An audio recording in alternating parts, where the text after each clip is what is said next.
Hello friends, कैसे हैं आप लोग। स्वागत है आपका अपने यूट्यूब चैनल पर। रेडी हो जाइए, आज हम 12वीं बीपीएससी टेस्ट सीरीज का सबसे इंपॉर्टेंट सेट देखने वाले हैं, जो कि BCW के द्वारा यानी कि बीपीएससी कॉन्सेप्ट वाला के द्वारा आपका टेस्ट कराया जा रहा है बीपीएससी का। उसका हम लोग देखेंगे फुल लेंथ टेस्ट नंबर आपका 7 होगा, जिसमें कि पार्ट 1 आपका अपलोड हो चुका है। अगर नहीं देखें तो पार्ट 1 जरूर जाके देखिएगा। आज हम लोग पार्ट 2 देखेंगे, यानी कि 75 नंबर प्रश्न से लेकर 150 नंबर प्रश्न आज पूरा हम लोग कंप्लीट करेंगे। ध्यान रखिएगा, वीडियो को थोड़ा सा स्पीड बढ़ा लीजिएगा, 1.15x पे थोड़ा सा देखिएगा। और अगर वीडियो स्टार्ट करने से भी अब पहले आप लोग प्लीज़ चैनल को सब्सक्राइब कर लीजिएगा। आपसे हाथ जोड़कर निवेदन कर रहे हैं, और लाइक भी कर दीजिएगा। प्लीज़ सब्सक्राइब कर लीजिए भैया, हर एक सेट आपको यहाँ पे देखने के लिए मिल जाएगा। चलिए बिना कोई देर किए हुए शुरुआत करते हैं प्रश्न नंबर 76 से। चलिए यहाँ से स्टार्ट करते हैं प्रश्न नंबर 76 से। और तो ये प्रश्न 76 आपका क्या बोल रहा है, ये महमूद बेगड़ा के संबंध में निम्नलिखित कथनों पर विचार कीजिए। किसके बारे में? महमूद बेगड़ा के संबंध में निम्नलिखित कथनों पर विचार कीजिए। इसमें बोल रहा है कि कौन सा कथन आपका कितने सही है, ये आप लोग को बताना है। देखिए, एक में वह गुजरात का एक शासक था। क्या कथन एक आपका सही हो जाएगा? तो कथन एक जो है आपका बताइएगा, क्या कथन एक आपका सही है? तो कथन एक आपको जो है बिल्कुल सही है। याद रहे, कथन एक आपका तो हाँ बिल्कुल सही है। कथन 2 में उसने गिरनार और चंपानेर में दुर्गों पर अधिकार कर लिया था। ये भी कथन आपका जो है बिल्कुल सही है। 3 में आपका उसने बहमनी राज्य की स्थापना की थी, जो कि बिल्कुल आपका गलत है। देखिए, क्योंकि बहमनी राज्य की स्थापना इन्होंने पहले दक्कन के अलाउद्दीन बहमन शाह द्वारा की गई थी, याद रखिएगा। इसलिए इसका सही उत्तर आपका कौन सा हो जाएगा? चलिए आगे देखते हैं। तो 1 और 2 सही है, तो ऑप्शन नंबर बी हो जाएगा। केवल 2 कथन आपका सही है। नेक्स्ट क्वेश्चन पे चलते हैं, प्रश्न नंबर 77 की ओर। तो ये कथन एक है, कारण आर है। कथन एक में आपका क्या है? कथन एक में देखिए आपका है, जैन उल आबिदीन को कश्मीर के सर्वाधिक सहिष्णु शासकों में से एक के रूप में स्मारक किया जाता है। क्या होता है? स्मरण किया जाता है। क्या अभी कथन एक आपका सही है? तो कथन एक आपका जो है बिल्कुल सही है, यानी कथन एक आपका बिल्कुल सही है। कथन आर में है, उसने जजिया को समाप्त कर दिया था, संस्कृत अध्ययन और अनुवाद कार्यों को प्रोत्साहित किया। क्या कथन आर आपका सही है? तो कथन आर भी आपका जो है बिल्कुल सही है। तो ए और आर दोनों सत्य है, और आर ए की सही व्याख्या करता है, इसलिए ऑप्शन नंबर ए आपका राइट आंसर हो जाएगा। और अभी तक चैनल को सब्सक्राइब नहीं किया भैया, तो प्लीज़ चैनल को सब्सक्राइब कर लीजिए, क्योंकि ये सेट आपको कहीं और भी यूट्यूब पर देखने के लिए नहीं मिलेगा, सिर्फ हम ही करवा रहे हैं। तो निम्नलिखित में से चित्तौड़ में विजय स्तंभ का निर्माण किसने कराया था? निम्नलिखित में से चित्तौड़ में विजय स्तंभ का निर्माण किसने करवाया था? बहुत ही बढ़िया क्वेश्चन है भैया। तो किसने करवाया था? तो आपका राणा कुंभा करवाया था। कौन कहते हैं? तो राणा आपका कुंभा करवाया था, याद रखिएगा। देखिए, क्योंकि चित्तौड़ स्थित में प्रसिद्ध विजय स्तंभ का निर्माण 15वीं शताब्दी में मेवाड़ के सर्वाधिक प्रतिष्ठित शासकों में से एक राणा कुंभा द्वारा कराया गया था, याद रखिएगा। नेक्स्ट क्वेश्चन पे चलते हैं, प्रश्न नंबर 79 की ओर। बताइए, निम्नलिखित में से किस शासक ने बहमनी राज्य की राजधानी गुलबर्ग से स्थानांतरित करके विदर्भ में स्थापित की थी? आपको कौन स्थापित किया था? तो ये आपका स्थापित किया था, ध्यान में रखिएगा, अहमद शाह प्रथम, याद रखिएगा। तो ऑप्शन नंबर बी आपका सही उत्तर हो जाएगा। देखिए, अहमद शाह प्रथम ने बहमनी राज्य की राजधानी गुलबर्ग से स्थानांतरित करके विदर्भ में स्थापित की थी, और विदर्भ के बाद दक्कन के एक महत्वपूर्ण सांस्कृतिक और राजनीतिक केंद्र बन गया था। नेक्स्ट क्वेश्चन चलते हैं प्रश्न नंबर 80 की ओर। देखिए, प्रश्न नंबर 80 आपका क्या बोला, कृष्णदेव राय के संबंध में निम्नलिखित कथनों पर विचार कीजिए। हम बोले भी वीडियो को थोड़ा सा स्पीड बढ़ा लीजिएगा। ये कृष्णदेव राय के संबंध में निम्नलिखित कथनों पर विचार कीजिए। तो उपयुक्त में से कितने सही हैं, ये आप लोग को बताना है कि कितने सही हैं, याद रखिएगा। देखिए, एक में आपका ये विजयनगर के तुलुक वंश से संबंधित हैं। क्या कथन एक आपका सही है? तो कथन एक आपका जो है बिल्कुल सही है। कथन 2 में उसने तुलुक साहित्य का संरक्षण प्रदान किया तथा क्या अमुक्त माल्याद की रचना की। क्या आपका कथन 2 सही है? तो कथन 2 भी आपका जो है बिल्कुल सही है। कथन 3 में पुर्तगाली यात्रियों ने उसके शासनकाल का वर्णन समृद्धि और शीघ्र प्रशासन के काल के रूप में किया है, जो कि बिल्कुल कथन 3 भी आपका सही हो जाएगा। कथन 4 में उसने तालीकोटा के युद्ध में दक्कन के संतानों के संयुक्त सेनाओं को पराजित किया, जो कि बिल्कुल आपका ये गलत हो जाएगा। हमने कृष्णदेव राय के संबंध में कथन 1, 2 और 3 आपका सही है, यानी कि 3 कथन आपका सही होगा। तो ऑप्शन नंबर सी आपका सही उत्तर हो जाएगा। 81 नंबर प्रश्न देखिए, भारत के संघीय बजट के संबंध में निम्नलिखित में से कौन सा कथन सही नहीं है? बताइए, भारत में संघीय बजट के संबंध में निम्नलिखित में से कौन सा कथन सही नहीं है? कौन सा कथन सही नहीं है? देखिए, कौन सा कथन सही नहीं है? देखिए, जेंडर बजट विवरण यानी कि जेंडर बजट स्टेटमेंट को पहली बार 2015-16 में संघीय बजट में प्रस्तुत किया गया था। और इन्हें केवल महिलाओं के लिए 100% आवंटन वाली योजनाएं शामिल थी, जो कि बिल्कुल आपका गलत है, बिल्कुल गलत है। बाकी ए सही है, बी सही है और सी भी आपका सही है, आप लोग याद कर लीजिएगा। नेक्स्ट क्वेश्चन में चलते हैं प्रश्न नंबर 81 की ओर। प्रश्न नंबर 81 की ओर, तो देखिए भारत में सकल घरेलू उत्पाद जीडीपी के आधार पर संशोधन के संबंध में निम्नलिखित में से कौन सा कथन सही नहीं है? कौन सा कथन सही नहीं है बताइएगा, कौन सा कथन सही नहीं है? तो बहुत ही बढ़िया क्वेश्चन है, बहुत ही शानदार क्वेश्चन है। देखिएगा सही कौन सी नहीं है। देखिए, एक में यह आधार वर्ष के आदर्श के रूप में सामान्यतः वर्ष होना चाहिए और महामारी, बाढ़ या भूकंप जैसी असमान घटनाओं से प्रभावित नहीं होनी चाहिए। जो ये कथन एक आपका जो है बिल्कुल सही है, याद रखिए, बिल्कुल आपका सही हो जाएगा, याद रखिएगा। दो में आपका उपभोक्ता मूल्य सूचकांक के आधार वर्ष को जीडीपी और औद्योगिक उत्पादन सूचकांक के साथ 2022-23 के संशोधित करने का प्रस्ताव किया, जो कि बिल्कुल आपका गलत हो जाएगा, सही नहीं है। देखिए तीन में आपका है, तीन में आपका क्या है 82 नंबर प्रश्न का इसका सही उत्तर आपको कौन सा हो जाएगा? हाँ, चार का कथन देखिए वो नीचे दिया हुआ है। देखिए 2017 में प्रस्तावित जीडीपी आधार बनने का संशोधन वास्तविक श्रम बल सर्वेक्षण और उपभोक्ता व्यय सर्वेक्षण के आंकड़ों से संबंधित चिंताओं और विमुद्रीकरण के वस्तुओं एवं सेवाएं कर उत्पन्न व्यवधानों के कारण स्थगित कर दिया गया था, जो कि बिल्कुल आपका ये सही हो जाएगा। राष्ट्रीय खातों की तुलनीयता बनाए रखने के लिए आधार वर्ष को आदर्श रूप में प्रत्येक 20 वर्ष में संशोधित किया जाना चाहिए, जो कि बिल्कुल आपका गलत हो जाएगा। ठीक है, तो 2 और 4 आपका गलत है, तो ऑप्शन नंबर ए आपका सही उत्तर हो जाएगा। नेक्स्ट क्वेश्चन में चलते हैं। देखिए अर्थशास्त्र आएगा भैया, इकोनॉमिक्स क्वेश्चन आएगा तब बहुत हार्ड हो जाता है एकदम, पढ़ने में भी और समझाने में भी और समझने में भी। देखिए संघीय बजट 2026-27 के सकल घरेलू उत्पाद जीडीपी का 4.3% राजकोषीय घाटे का अनुमान लगाया गया है। इसका अर्थ है कि सरकार के कुल व्यय की कुल प्राप्तियां उस राशि से बराबर अधिक हैं जो निम्नलिखित में से किसके समतुल्य हैं, जो निम्नलिखित में से किसके समतुल्य हैं। ठीक है, निम्नलिखित में किसके समतुल्य हैं? तो इसका देखिए आपका सकल घरेलू उत्पाद के जीडीपी का 4.3%, ध्यान में रखिएगा, सकल घरेलू उत्पाद को जीडीपी का 4.3% याद रखिए। ऑप्शन नंबर सी आपका सही उत्तर हो जाएगा। थोड़ा सा यहाँ से आप लोग बाहर निकलिए, फिर पढ़ने में मजा आएगा। तो निम्नलिखित में से कौन सी अवधारणा अर्थव्यवस्था में मुद्रास्फीति और ब्याज के दरों के बीच पारंपरिक संबंध को समझाती है? तो निम्नलिखित में से कौन सी अवधारणा अर्थव्यवस्था के मुद्रास्फीति और ब्याज दरों के बीच पारस्परिक संबंध को समझाती है? कौन समझाती है, याद रखिएगा। इसका सही उत्तर आपका कौन सा हो जाएगा? तो ऑप्शन नंबर आपका ध्यान रखिएगा, देखिए फिशर प्रभाव हो जाएगा, याद रखिएगा। ऑप्शन नंबर सी आपका सही उत्तर हो जाएगा। 85 नंबर प्रश्न देखिएगा, बहुत बढ़िया प्रश्न है। तो किसी वस्तु कोमोडिटी की कीमत में वृद्धि अर्थ है, किसी वस्तु या कोमोडिटी की कीमत में वृद्धि का अर्थ है। वृद्धि का आपका क्या अर्थ है, याद रखिएगा। वृद्धि का आपका जो अर्थ हो जाएगा से हो जाएगा, देखिए मुद्रा के मूल्य में गिरावट और वस्तुओं के मूल्य में वृद्धि, याद रखिएगा। ऑप्शन नंबर डी आपका सही उत्तर हो जाएगा। नेक्स्ट क्वेश्चन में चलते हैं प्रश्न नंबर 86 की ओर। निम्नलिखित में से कौन सा एक कारक किसी अर्थव्यवस्था में मांग प्रेरित मुद्रास्फीति को जन्म दे सकते हैं? मुद्रास्फीति को जन्म दे सकते हैं। मुद्रास्फीति को कौन जन्म दे सकते हैं? तो ये आपका दे सकते हैं, ध्यान में रखिए। सरकारी पूंजीगत व्यय और कल्याणकारी व्यय में वृद्धि, ये आपका दे सकते हैं, ध्यान रखिए, बिल्कुल आपका सही है। और आपका अर्थव्यवस्था में मजदूरी और रोजगार के स्तरों में तीव्र वृद्धि, याद रखिए, ये दोनों को सही हो जाएगा। 2 और 4 आपका गलत हो जाएगा, तो ऑप्शन नंबर बी आपका सही उत्तर हो जाएगा। नेक्स्ट क्वेश्चन देखते हैं प्रश्न नंबर 87 के। भारत में उपभोक्ता खाद्य मूल्य सूचकांक क्या है, चलिए उसको छोड़िए। भारत में उपभोक्ता खाद्य मूल्य सूचकांक इंडेक्स सीपीआई के संदर्भ में निम्नलिखित कथनों पर विचार कीजिए। Consumer food price index CFPI के संदर्भ में निम्नलिखित कथनों पर विचार करना है। अब बताना है कि निम्नलिखित में से कौन सा कथन सही है, कौन सा कथन सही है। देखिए इसमें इसे उपभोक्ता मामले में खाद्य एवं सार्वजनिक वितरण मंत्रालय द्वारा जारी किया जाता है, जो कि बिल्कुल आपका सही नहीं है, यानी कि बिल्कुल सही नहीं है। इसे मासिक आधार पर गणना किया जाता है, जो कि बिल्कुल आपका सही हो जाएगा। अनाज से संबंधित उत्पादों की CFPI लगभग 1/3 भार होता है, जो कि बिल्कुल आपका सही हो जाएगा। ध्यान रखिए, इसका सही उत्तर आपका ऑप्शन नंबर सी हो जाएगा। 1 और 3 आपका सही है, सॉरी कौन सा सही उत्तर है? 2 और 3 आपका सही है, तो ऑप्शन नंबर सी आपका सही उत्तर हो जाएगा। नेक्स्ट क्वेश्चन देखते हैं प्रश्न नंबर 88 की ओर। तो योजना है आधारित है और प्राथमिक है, इसका आंसर आप लोग प्लीज़ कमेंट बॉक्स में बताइएगा। चलिए तो हम ही बताते हैं।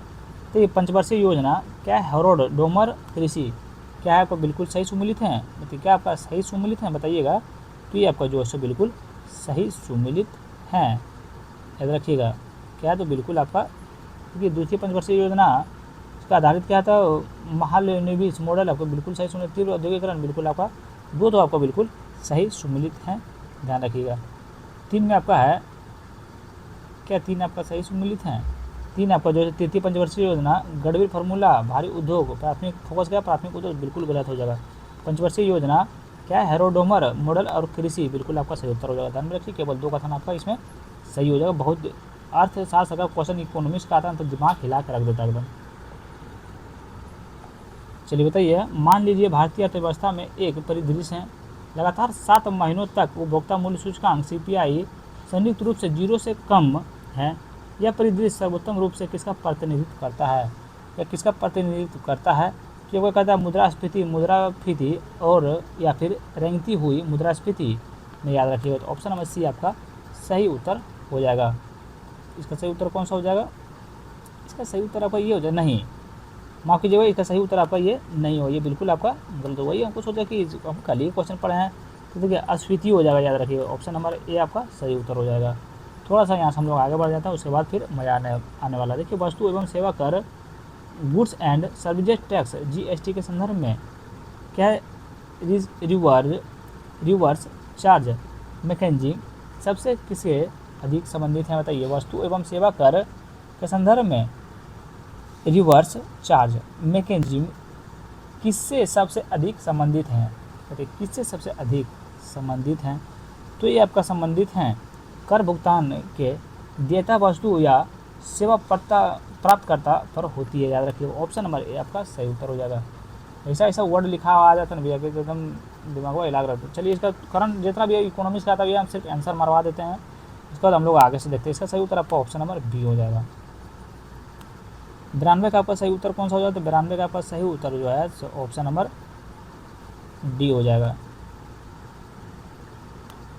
93 का आपका सही उत्तर कौन सा होगा? 93 का आपका सही उत्तर ऑप्शन नंबर सी हो जाएगा। चलिए, 93 का आपका सही उत्तर ऑप्शन नंबर सी हो जाएगा। देखिए, भारत के विनिमय दर नीति के संदर्भ में 1992-93 में द्वैत विनिमय दर प्रणाली की शुरुआत निम्नलिखित में से किस अवस्था से संक्रमण को चिन्हित किया है? तो ये भारत के विनिमय दर नीति के संदर्भ में 1992 से लेकर 1993 में द्वैत विनिमय दर प्रणाली की शुरुआत ने निम्नलिखित में से किस व्यवस्था से संक्रमण को चिन्हित किया? संक्रमण को चिन्हित किया, तो ये आपका किए हैं, ध्यान में रखिएगा। देखिए, बॉस्टेक पैक्ट्स विनिमय दर प्रणाली से संबंधित फ्लोटिंग विनिमय दर प्रणाली, याद रखिएगा। तो ऑप्शन नंबर बी आपका सही उत्तर हो जाएगा। 95 नंबर पास देखिए, भारत में विशेष आर्थिक क्षेत्रों के संबंध में निम्नलिखित कथनों में से कौन सा कथन आपका सही है? भारत में विशेष आर्थिक क्षेत्रों के संबंध में निम्नलिखित में से कौन सा कथन सही है? बताइएगा कौन सा कथन आपका सही है। तो याद रखिए, देखिए इसमें जो कथन 1 में जो है सो आपका बिल्कुल गलत है। कौन सा सही नहीं है? तो एक तो आपका देखिए, एशिया का पहला निर्यात प्रसंस्करण क्षेत्र वर्ष 1965 में कांडला में स्थापित किया गया था, ये तो आपको बिल्कुल सही हो जाएगा। भारत में सीज एस विशेष आर्थिक अधिनियम 2005 के अधिनियम से पूर्व प्रारंभ विदेश व्यापार नीति के अंतर्गत संचालित होते थे, जो कि बिल्कुल आपका ये भी सही हो जाएगा। जानते कि ये भी आपका बिल्कुल सही है, लेकिन इसमें पूरा कौन सा सही नहीं है। देखिए, सीज को जाने वाली आपूर्ति को एकीकृत वस्तु एवं सेवा कर अधिनियम 2017 के अंतर्गत शून्य दलित आपूर्ति माना जाता है, जो कि बिल्कुल आपका ये भी सही हो जाएगा। देखिए, सभी सीज इकाइयों को बिना किसी मात्रात्मक प्रतिबंध कि अपनी संपूर्ण उत्पादक के घरेलू शुल्क क्षेत्र DTA में स्वतंत्र रूप से बेचने की अनुमति है, जो कि बिल्कुल आपका गलत हो जाएगा। ध्यान रखिए, बिल्कुल आपका गलत हो जाएगा। तो इसमें क्या बोल रहा था? भारत के विशेष आर्थिक क्षेत्रों सीज के संबंध में कौन सा कथन सही नहीं है? तो ऑप्शन नंबर डी आपका सही नहीं है। चलिए आगे बढ़ते हैं प्रश्न नंबर 96 की ओर। तो चलिए, अब यहाँ से देखिए, प्रश्न करने में थोड़ा सा मजा आएगा। तो शेरशाह सूरी की मृत्यु 1545 में किस दुर्ग घेराबंदी के दौरान बारूद के विस्फोट से हुई थी? कब हुई थी? ध्यान रखिए। चलिए बताइए, आप लोग जल्दी कमेंट कीजिए। तो इसका राइट आंसर हो जाएगा आपका, देखिए, कालिंजर दुर्ग में किया था, याद रखिए। ऑप्शन नंबर आपका ये राइट आंसर हो जाएगा। देखिए, शेरशाह सूरी की मृत्यु 1545 ईस्वी में कालिंजर दुर्ग में घेराबंदी के दौरान बारूद के विस्फोट से हुई थी, याद रखिएगा। नेक्स्ट क्वेश्चन चलते हैं प्रश्न नंबर 97 की ओर। प्रसिद्ध ग्रैंड ट्रक रोड सड़क ए आजम मूल रूप से शेर शाह के शासनकाल के दौरान किन दो प्रमुख नगरों को जोड़ती थी? किन दो नगरों को जोड़ती थी? तो यह को जोड़ते थे सिनार गांव और पेशावर को जोड़ती थी। ध्यान रखिए, सिनार गांव और पेशावर को जोड़ती थी, याद रखिएगा। नेक्स्ट क्वेश्चन देते हैं प्रश्न नंबर 98 को। जयप्रकाश नारायण को मरणोपरांत भारत का सर्वोच्च नागरिक सम्मान भारत रत्न से किस वर्ष सम्मानित किया गया था? भारत रत्न से किस वर्ष से सम्मानित किया गया था? तो यहाँ पर किया गया था 1999 को किया गया था। कब किया था? 1999 को किया गया था। देखिए, जयप्रकाश नारायण को मरणोपरांत 1999 में भारत रत्न से सम्मानित किया गया था, याद रखिएगा। पहला 99 नंबर प्रश्न देखिए, परंपरा के अनुसार बौद्ध संघ में भिक्षुणी के रूप में दीक्षित होने वाली प्रथम महिला कौन थी? परंपरा के अनुसार बौद्ध संघ में भिक्षुणी के रूप में दीक्षित होने वाली प्रथम महिला कौन थी? प्रथम महिला आपको ध्यान रखिएगा, प्रजापति गौतमी थी। कौन थी? आपको प्रजापति गौतमी थी, याद रखिएगा। अगला 100 नंबर प्रश्न देखिए, कितने नंबर ये प्रश्न है? चंपारण की कृषि समिति या चंपारण एग्रीगेशन कमेटी की सिफारिशों के परिणाम स्वरूप बागान मालिकों के अवैध रूप से वसूली की गई धनराशि का कितना प्रतिशत वापस करने पर सहमति व्यक्त की थी? बताइएगा, इसका सही उत्तर आपका कितना हो जाएगा? तो इसका सही उत्तर आपका हो जाएगा, देखिए 25% आपको वापस करने की सहमति हुई थी, याद रखिएगा। कितना? 25%। नेक्स्ट क्वेश्चन में चलते हैं प्रश्न नंबर 101 की ओर। तो बिहार के किस जिले में जयप्रकाश नारायण के ग्रामीण विकास का प्रयोग करने के लिए वर्ष 1954 में सोखो देवरा सर्वोदय श्रम की स्थापना की थी? बिहार के किस जिले में जयप्रकाश नारायण के ग्रामीण विकास का प्रयोग करने के लिए वर्ष 1954 में सोखो देवरा सर्वोदय आश्रम की स्थापना की गई थी? स्थापना आपका की गई थी, तो ये आपको की गई थी, ध्यान में रखिए, नवादा में। कहाँ की गई थी? तो आपका नवादा में किया गया था, याद रखिएगा। नेक्स्ट क्वेश्चन चलते हैं प्रश्न नंबर 102 के। बताइए, समुद्रगुप्त ने अपने अभिलेखों में स्वयं को गवर्नर लक्ष्मी द्विहित्र कहलाया। इस संशोधन का क्या आशय था? समुद्रगुप्त ने अपने शिलालेखों में स्वयं को गर्व से लिच्छवी द्विहित्र कहलवाया। इस पद या संबोधन का क्या आशय है? क्या आशय है? याद रखिएगा। देखिए, आपको लिच्छवी का पुत्री का पुत्र हो जाएगा, लिच्छवी पुत्री का पुत्र हो जाएगा, याद रखिएगा। ऑप्शन नंबर सी आपका सही उत्तर हो जाएगा। नेक्स्ट क्वेश्चन चलते हैं प्रश्न नंबर 103 को। हरा घाटी, जिसे आसानी रूप से धुन घाटी के नाम से जाना जाता है, समस्या श्रेणी के स्थित है। बताइए, पूर्व में स्थित है, पश्चिम में स्थित है, या उत्तर में स्थित है, या फिर आपका दक्षिण में स्थित है? तो ये आपका ध्यान रखिएगा, आपका कहाँ स्थित है? तो आपका दक्षिण में स्थित है, ध्यान रखिए कहाँ स्थिति में आपका स्थित है। 104 नंबर प्रश्न देखिएगा, निम्नलिखित कथनों पर विचार कीजिए, नदी का पहचान कीजिए। निम्नलिखित कथनों पर विचार कीजिए और नदी का पहचान कीजिए। थोड़ा सा देखिए, पीछे भी इकोनॉमिक्स क्वेश्चन आया था। इकोनॉमिक्स क्वेश्चन करने में थोड़ा सा दिमाग ऑलरेडी खराब हो जाता है। जानते हैं आप लोग कि इकोनॉमिक्स का क्वेश्चन कैसा होता है, ना समझ में आता है कुछ, ना फिर और कुछ आता है। निम्नलिखित कथनों पर विचार कीजिए, नदी का पहचान कीजिए। नदी का पहचान कीजिए, ध्यान रखिए। सबसे बड़ी उत्तर हो जाएगा, देखिए आपका हो जाएगा। देखिए, यह नदी बिहार के उत्तर प्रदेश से बीच सीमा बनाती है, ठीक है। यह सर्वप्रथम बिहार में सिवान जिले में प्रवेश करती है।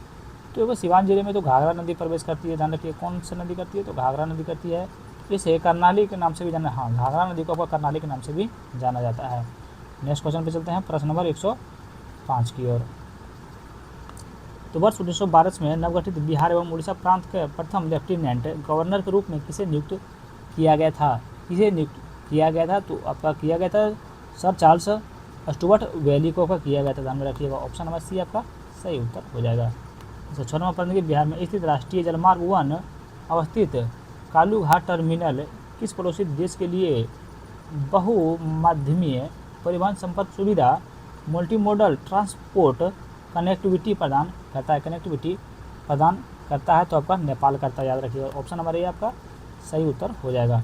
107 नंबर प्रश्न देखिए, बिहार के किस झील के मध्य में पौराणिक पात्र सत्यावर्ती ऋषि पराशय तथा उनके पुत्र ऋषि का व्यास उल्लेखनीय प्राथमिकता प्रतिमाएं स्थापित हैं? बिहार के किस झील के माध्यम में पौराणिक पात्र सत्यावती ऋषि पराशय तथा उनके पुत्र के ऋषि व्यास का उल्लेखनीय प्रतिमाएं स्थापित हैं? तो ये आपका ध्यान में रखिएगा, कहाँ स्थापित है? तो देखिए, मत्स्यगंधा झील में आपका स्थापित है, याद रखिएगा। ऑप्शन नंबर बी आपका सही उत्तर हो जाएगा।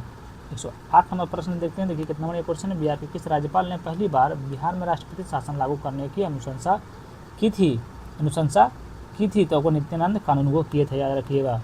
नेक्स्ट क्वेश्चन पे चलते हैं, प्रश्न नंबर 109 की ओर। देखिए, बीबीगंज के युद्ध में बाबू कुंवर सिंह के विरुद्ध ब्रिटिश सेना का नेतृत्व किसने किया था? ब्रिटिश सेना का नेतृत्व आपका किसने किए थे? तो ये आपका किए थे मेजर विजेंट आयर के थे, मेजर विजेंट आयर के थे, याद रखिएगा। ऑप्शन नंबर बी आपका सही उत्तर हो जाएगा। नेक्स्ट क्वेश्चन चलते हैं, प्रश्न नंबर 110 की ओर। होते साइमन कमीशन ने बिहार का दौरा किस तिथि को किया था? होते साइमन कमीशन बिहार का दौरा किस तिथि को किए थे? तो 12 दिसंबर 1928 को किए थे, 12 दिसंबर 1928 को किए थे। अगला 111 नंबर प्रश्न का आंसर आप लोग प्लीज़ कमेंट बॉक्स में बताइएगा।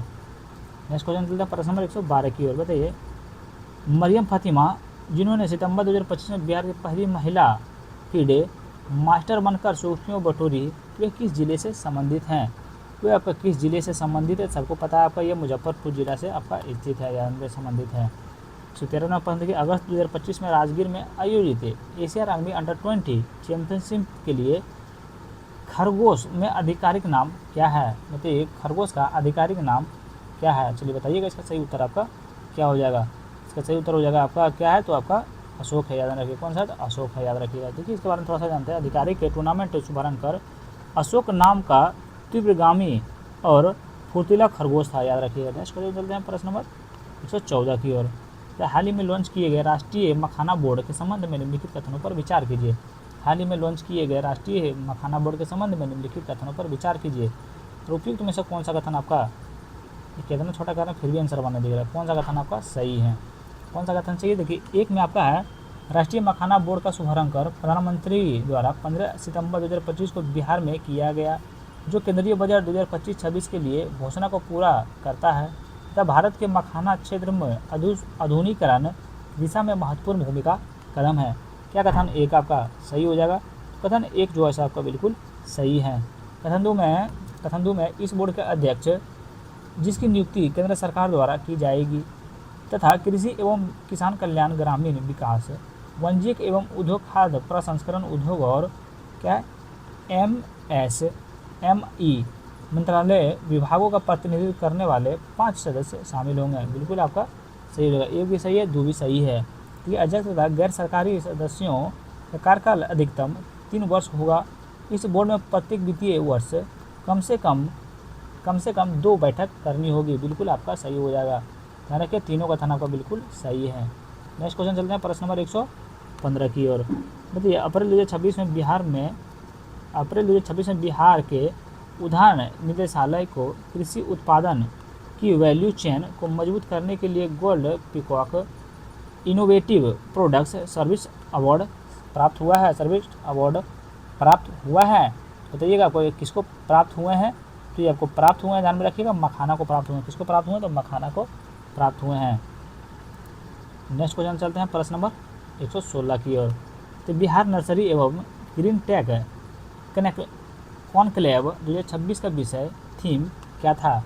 बताइएगा, थीम क्या था? बिहार नर्सरी एवं ग्रीन टेक कॉन्क्लेव 2026 का विषय, ये थीम क्या था? विषय या थीम आपका इसका क्या था? तो आप लोग को पता होगा, तो ये आपका हो जाएगा परंपरा का प्रगति 1, ध्यान में, परंपरा के गति 1, याद रखिए। ऑप्शन नंबर ए आपका सही उत्तर, ऑप्शन नंबर बी आपका सही उत्तर हो जाएगा। नेक्स्ट क्वेश्चन चलते हैं, प्रश्न नंबर 117 के उत्तर। लखीसराय संग्रहालय म्यूजियम को, जिनका उद्घाटन फरवरी 2025 में किया गया था, किस बात के लिए विशिष्ट माना जाता है? किस बात के लिए विशिष्ट माना जाता है? तो ये आपका इसे अशोक धाम और अन्य स्थानों से पहले यह संग्रहित कलाकृतियों रखी जाएगी, याद रखिएगा। तो ऑप्शन नंबर बी आपका सही उत्तर हो जाएगा। नेक्स्ट क्वेश्चन चलते हैं, प्रश्न नंबर 118 के। बताइए, बिहार आर्थिक सर्वेक्षण 2025-26 के अनुसार बिहार ने डिजिटल परिवर्तन, कौशल विकास और शासन में कृत्रिम बुद्धिमत्ता को बढ़ावा देने के लिए बिहार AI मिशन को अपनाया है। कब अपनाया है? तो ये अपनाया है, ध्यान में रखिएगा, आपका अपनाए कब? तो ये आपका नवंबर 2025, हाँ, नवंबर 2025 में आपका अपनाए थे। नेक्स्ट क्वेश्चन चलते हैं, प्रश्न नंबर 119 के। बिहार आर्थिक सर्वेक्षण 2025-26 के अनुसार राज्य स्तर पर वर्ष 2024-25 में बिहार के प्रति व्यक्ति ऊर्जा खपत कितनी है? तो ये बिहार में प्रति व्यक्ति ऊर्जा खपत कितनी है? तो ये आपका ध्यान में रखिए, 374 किलोवाट घंटा, याद रखिएगा। तो ऑप्शन नंबर सी आपका सही उत्तर हो जाएगा। नेक्स्ट क्वेश्चन चलता है, प्रश्न नंबर 120 की ओर। और अभी तक चैनल को सब्सक्राइब नहीं किए भैया, अगर यहाँ तक आप लोग देख रहे हैं तो प्लीज़ चैनल को सब्सक्राइब कर लीजिए, आपसे हाथ जोड़ के निवेदन कर रहे हैं। बिहार आर्थिक सर्वेक्षण 2025-26 के अनुसार फसल सघनता 2023-24 में 1.4 लाख से बढ़कर 1.47 से बढ़कर 2024-25 में कितना हो गया है, तो ये आपका हो गया, ध्यान में रखिएगा 1.52 हो गया, ध्यान में रखिए एक कितना से बढ़कर आपका इतना हो गया है। 21 भारतीय शहर को वर्ष 2030 में आयोजित होने वाले राष्ट्रमंडल खेलों में शताब्दी संस्करण की मेजबानी के लिए औपचारिक रूप से अनुमोदित किया गया है। अनुमोदित आपका किया गया, क्वेश्चन क्या था, क्वेश्चन पे ध्यान रखिएगा। किस भारतीय शहर को वर्ष 2030 में आयोजित होने वाले राष्ट्रमंडल खेलों की शताब्दी संस्करण की मेजबानी के लिए औपचारिक रूप से अनुमोदित किया गया है? किसे अनुमोदित किया गया? तो अहमदाबाद को आपका किया गया, ध्यान में रखिएगा। किसके? देखिए अहमदाबाद, यानी अहमदाबाद को किया गया था। नेक्स्ट क्वेश्चन पे चलते हैं, प्रश्न नंबर 122 के बताइए कौन सा भारतीय राज्य औपचारिक क्षेत्र कार्यरत सभी महिलाओं को सवेतन मासिक धर्म अवकाश प्रदान करने वाला पहला राज्य बन गया है? पहला राज्य आपका कौन बन गया? तो आपका कर्नाटक बन गया। कौन राज्य बने? तो पहला आपका कर्नाटक राज्य बन गए हैं। 123 में पर देखिए वर्ष 1936 में आजमगढ़ में जन्मे इस महान कलाकार को ख्याल, ठुमरी, दादरा, चेती, कजरी और भाजन गायन के विशिष्ट स्थान प्राप्त किया। वे बनारस के घराने तथा ठुमरी के पूर्व अंग परंपरा के प्रमुख प्रतिनिधि थे। उन्हें पद्म विभूषण तथा पद्म विभूषण 2020 से सम्मानित किया गया था। हाल ही में निधन हो गए यह व्यक्ति का प्रतिनिधित्व कौन है? बताइए कौन से व्यक्ति हैं ये, किसके बारे में आपका चर्चा किया जा रहा है? ये चर्चा जो है सो आपका पंडित छन्नूलाल मिश्र को आपका किया जा रहा है। पंडित छन्नूलाल मिश्र का आपका जो है चर्चा किया जा रहा है। नेक्स्ट क्वेश्चन पे चलते हैं, प्रश्न नंबर 124 की ओर। चलिए 124 में प्रश्न मध्य वर्ष 2025 में आयोजित IUCN विश्व संरक्षण कांग्रेस के प्रतिष्ठित WCPA कैंटर मिलकर पुरस्कार प्राप्त करने वाली पहली भारतीय कौन बनी है? बताइए कैसा क्वेश्चन सेट करता है, इतना हार्ड क्वेश्चन सेट करता है कि आदमी एकदम देख कर पगला जाए। डॉक्टर सोनाली घोष को आपका किया गया था, याद रखिए। ऑप्शन नंबर बी आपका सही उत्तर हो जाएगा। जब भारत के 1000 से अधिक ITI संस्थानों को नई मशीनरी उद्योग विशेषज्ञों तथा वैश्विक स्तर पर प्रासंगिक कौशल पाठ्यक्रमों से उन्नत करते हैं के लिए कौन सा योजना प्रारंभ की गई थी? कौन सी योजना आपका प्रारंभ की गई थी? तो ये जो है सो आपका PM सेतु योजना आपका प्रारंभ की गई थी। PM सेतु योजना आपका प्रारंभ की गई थी। नेक्स्ट क्वेश्चन चलते हैं, प्रश्न नंबर 126 की ओर। तो वर्ष 2025 में स्पीड स्केटिंग विश्व चैंपियनशिप में सीनियर पुरुष 1000 मीटर में स्प्रिंटिंग स्पर्धा में स्वर्ण पदक जीतकर स्केटिंग में विश्व चैंपियनशिप बनने वाली भारत की पहली खिलाड़ी कौन बनी है? तो भारत की पहली खिलाड़ी आपका कौन बनी है? तो ये आपको कौन बनी, जल्दी बताइएगा। चलिए इसका आंसर बताइए भैया, आप लोग भी तो कुछ बताइए। तो आनंद कुमार वेल कुमार बने हैं, ध्यान रखिए आनंद कुमार वेल कुमार बने हैं। तो ऑप्शन नंबर बी आपका सही उत्तर हो जाएगा।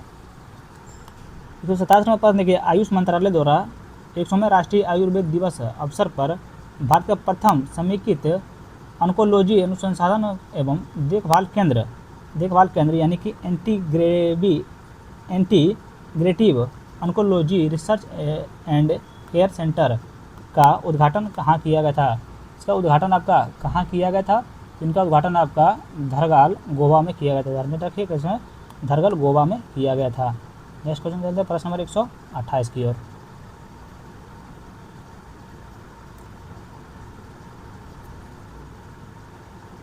चलिए 128 नंबर प्रश्न देखिए आपका है मिलान करने वाला। चलिए इसको मिलान करते हैं। ठीक है, बहुत ही बेहतरीन क्वेश्चन है भैया, इसको मिलान करने में थोड़ा सा मजा आने वाला है। देखिए अजय बियर 25 अभ्यास किस देश में होता है? तो किस देश के साथ में होता है? तो भारत और यूनाइटेड किंगडम के बीच में होता है, ध्यान रखिएगा। ठीक है, सूर्य किरण कितना बोलता है यार, भूलियो गए हैं। देखिए सूर्य किरण 2025 अब कितना होता है? तो आपके किसके साथ में होता है? तो भारत और नेपाल के साथ में आपका अभ्यास होता है, ध्यान रखिए। गरुड़ 25 का अभ्यास किस देश के साथ में होता है? तो गरुड़ 25 तो आप लोग को पता होगा करेगा भैया, भारत और फ्रांस के बीच में। तो मित्र शक्ति 2025 में भारत और श्रीलंका के बीच में होता है। तो ऑप्शन नंबर ए आपका सही उत्तर हो जाएगा। चलिए नेक्स्ट क्वेश्चन आता है, प्रश्न नंबर 129 की ओर। तो बिहार में केंद्रीय पर्यावरण वन एवं जलवायु परिवर्तन मंत्री श्री भूपेंद्र यादव द्वारा भारत के लिए ऐतिहासिक उपलब्धियां के रूप में प्रकाशित सिल 11 विजय अभियान या विक्ट्री ऑपरेशन क्या था? विक्ट्री ऑपरेशन आपका क्या था? तो विक्ट्री ऑपरेशन क्या था, तो ये आपका था ध्वस्त हो चुकी सुरंग में फंसे श्रमिकों को बचाने के लिए एक बचाव अभियान, याद रखिएगा। थोड़ा क्वेश्चन ऐसा हार्ड डिवीजन भी ऐसा वर्ड एकदम कोई सूटेबल खेबे नहीं करता एकदम से।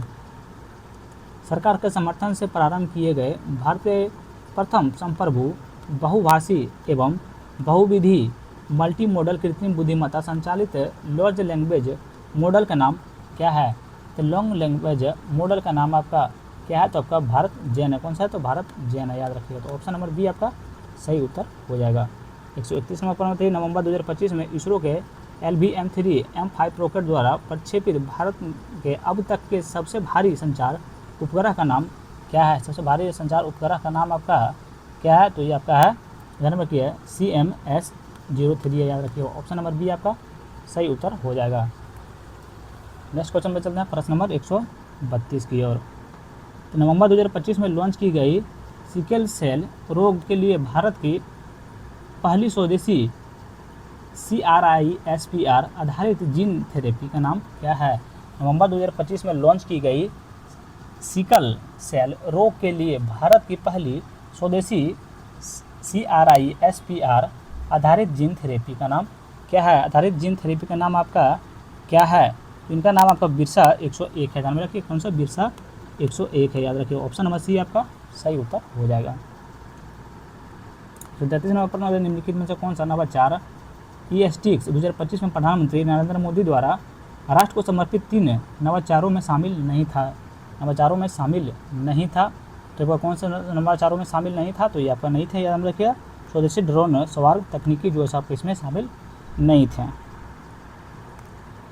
34 नंबर पर संयुक्त राष्ट्र पर्यटन अगली महासचिव के रूप में किसे चुना गया है, जिससे 50 वर्षों के इतिहास में संगठन का नेतृत्व करने वाली पहली महिला होंगी, पहली महिला आपका होंगी, पहली महिला आपको कौन सा, चलिए बिना आंसर बताइएगा, तो ये आपका हो जाएगा शेखा फातिमा तिंग मुबारक, याद रखिएगा।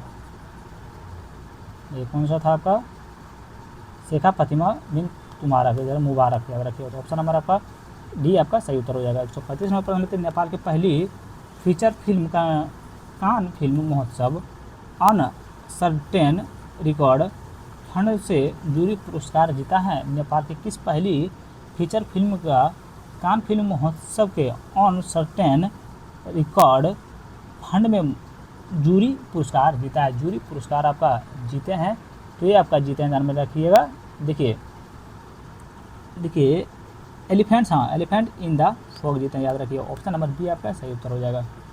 136 नंबर प्रश्न बताइएगा, जलवायु परिवर्तन के संदर्भ प्रदर्शन सूचकांक क्या बोल रहे हैं यार, जलवायु परिवर्तन प्रदर्शन सूचकांक क्लाइमेट एज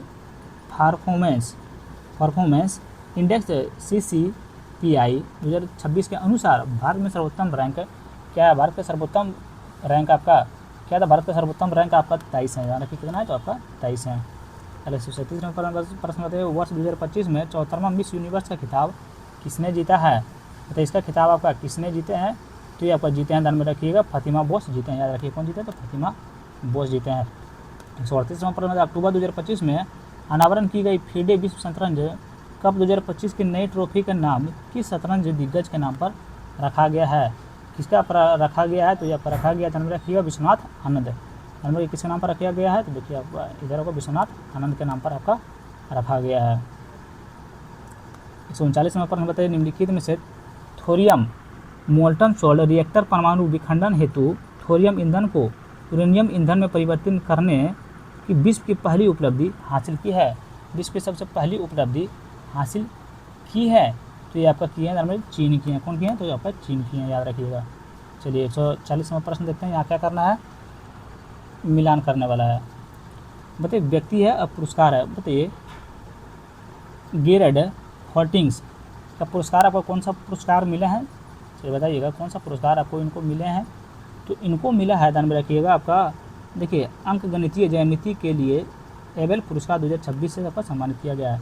तो ग्रासा मोशेल व्यक्ति को कौन सा पुरस्कार मिला है, तो इनको मिला है आपको देखिए शांति निरस्त्रीकरण और विकास के लिए इंदिरा गांधी पुरस्कार 2025, डेविड सजाले के आपको मिले हैं फलेज के लिए बुकर पुरस्कार 2025, याद रखिए। ऑप्शन नंबर ए आपका सही उत्तर हो जाएगा, याद कर लीजिएगा। अब यहाँ से भी आपका मैथ आएगा, तो मैथ का हम आंसर बता देते हैं, आप लोग इसको मिलान कर लीजिएगा। 141 का सही उत्तर आपका कौन सा हो जाएगा, तो ऑप्शन नंबर आपका बताइए 141 का सही उत्तर आपका कौन सा हो जाएगा? 90 सेकंड हो जाएगा, याद रखिएगा। 142 का सही उत्तर आपका कौन सा हो जाएगा? तो 142 का सही उत्तर आपका ऑप्शन नंबर सी हो जाएगा, ध्यान रखिएगा। 43 का सही उत्तर आपका ऑप्शन नंबर बी हो जाएगा। 144 का सही उत्तर आपका ऑप्शन नंबर सी हो जाएगा। मैथ है भैया, तो मैथ को आप लोगों को खुद सॉल्व करना पड़ेगा। 145 का सही उत्तर आपका कौन सा हो जाएगा? तो ऑप्शन नंबर आपका बी हो जाएगा, ध्यान रखिएगा। 146 का आपका सही उत्तर क्या होगा? तो 146 का सही उत्तर आपका ऑप्शन नंबर ए हो जाएगा, ऑप्शन नंबर ए हो जाएगा। 147 का सही उत्तर आपका कौन सा हो जाएगा? तो ऑप्शन नंबर डी हो जाएगा। हम आपकी जो है जो इकोनॉमिक्स से क्वेश्चन आए तो उसमें हम नहीं करा पाए हैं, क्योंकि इतना मूड ख़राब हो जाता है तो पूरा सेट हम नहीं करवा पाते एकदम। इसमें बहुत सारा गलती भी हमसे हुआ है, इसीलिए हम हाथ जोड़ के आपसे माफ़ी मांगते हैं। 148 का सही उत्तर आपका कौन सा हो जाएगा? तो ऑप्शन नंबर ए हो जाएगा। 149 का सही उत्तर आपका कौन सा हो जाएगा? तो ऑप्शन नंबर बी हो जाएगा। चलिए आगे देखते हैं। ऑप्शन नंबर बी हो जाएगा। चलिए 150 नंबर आज का आखिरी प्रश्न है, इसका सही उत्तर आपका कौन सा हो जाएगा? तो इसका सही उत्तर आपका ऑप्शन नंबर डी हो जाएगा। ध्यान रखिए, वीडियो की समाप्त। अगर आप लोग को अच्छा लगा हो तो like, comment, share and subscribe जरूर करें। Thank you so much. Subscribe जरूर कीजिएगा भैया।